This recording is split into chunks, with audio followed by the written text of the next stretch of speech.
um ponto de ônibus custa perto de 30 mil reais. E quando vai se querer fazer uma auditoria, quando vai se querer fazer uma fiscalização disso, que a sociedade possa saber qual é o custo disso, por que custa tanto, a oposição não consegue, porque simplesmente a Câmara de Vereadores não aprova.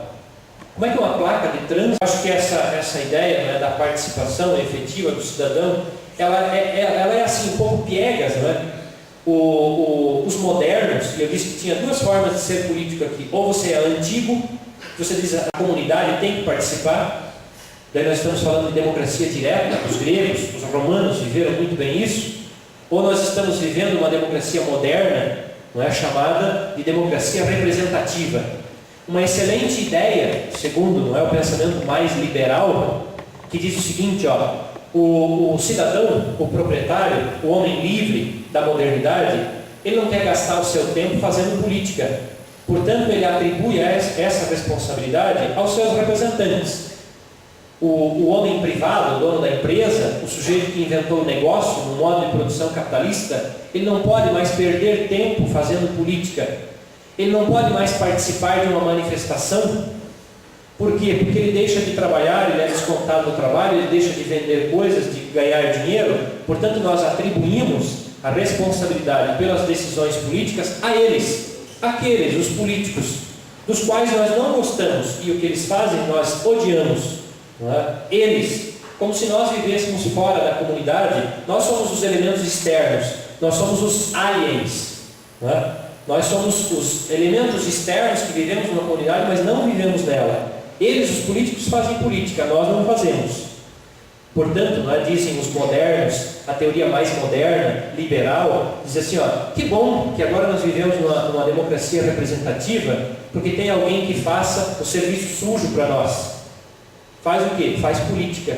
Nós não precisamos mais participar. Então nós vamos nos distanciando, dizendo que o modelo antigo, o modelo grego, o modelo romano, de uma democracia direta, participativa, que conflitava, sim, e a disputa era retórica, e eu não estou aqui, já disse, não é a terceira vez que comento isso, de forma alguma eu quero fazer apologia, elogio à violência, mas a disputa retórica, o Carlos Alberto Faraco diz aqui: recubra com certo cuidado os teus dizeres, os dizeres dos outros.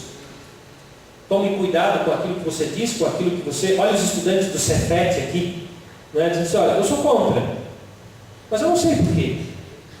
Eu odeio política, mas eu não sei porquê. Quer dizer, recobrir com certo cuidado, e aí é que estaria a contribuição da filosofia. Em que sentido? A palavra, o verbo refletir, refletere, a capacidade de pegar o teu próprio pensamento e transformar em elemento do teu pensar. Mas como assim? É você, refletere como um espelho mesmo que reflete o teu pensamento. Nós temos a incrível capacidade de pensar antes de agir. Nós temos a incrível capacidade de pensar antes de falar. E essa capacidade nos faz, nos torna filósofos.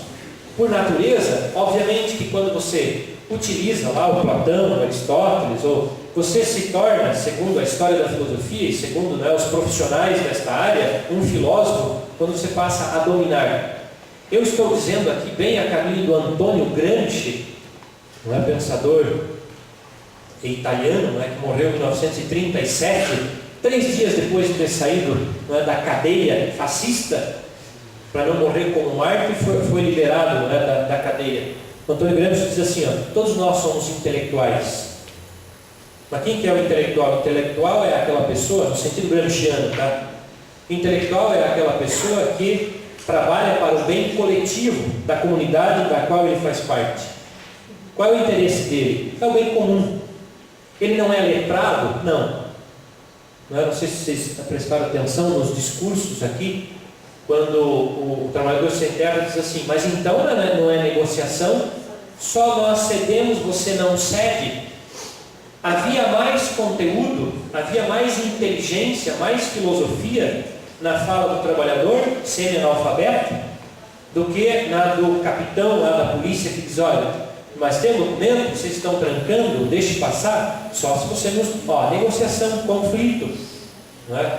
Que não necessariamente precisa ser violento, armado e tal. Você aguarda só um pouquinho, eu já dou, se queria perguntar alguma coisa, né? Gente, eu vou assim, eu tinha preparado umas 30 telas para mostrar para vocês, vou mostrar mais umas 3, e daí eu vou aqui deixar vocês falarem um pouquinho. Ser fiel aos gregos, ao seu gênio único, é dizer que o político é constitutivo do homem. Não tem como você não ser um ser político. É contraditório você dizer que odeia a política, portanto você tem que resolver esse paradoxo. Não é um paradoxo, você não pode ser um ser político por natureza e dizer que odeia a política. Não é? Você disse no início, passivamente, não é? Você está fazendo política quando diz odiar política. Não existem inventores da política, ela está na natureza do homem que não a inventou. O que seria esta vida política constitutiva da vida humana, segundo os gregos? É possível concordarmos com os gregos que existe uma natureza política e o homem não pode fugir disso? Eu estou perguntando aqui, não é? E acho que é a minha última tela que eu queria usar, não é? Para dizer assim, existe uma dupla natureza do político, qual? Mas o Estado está interferindo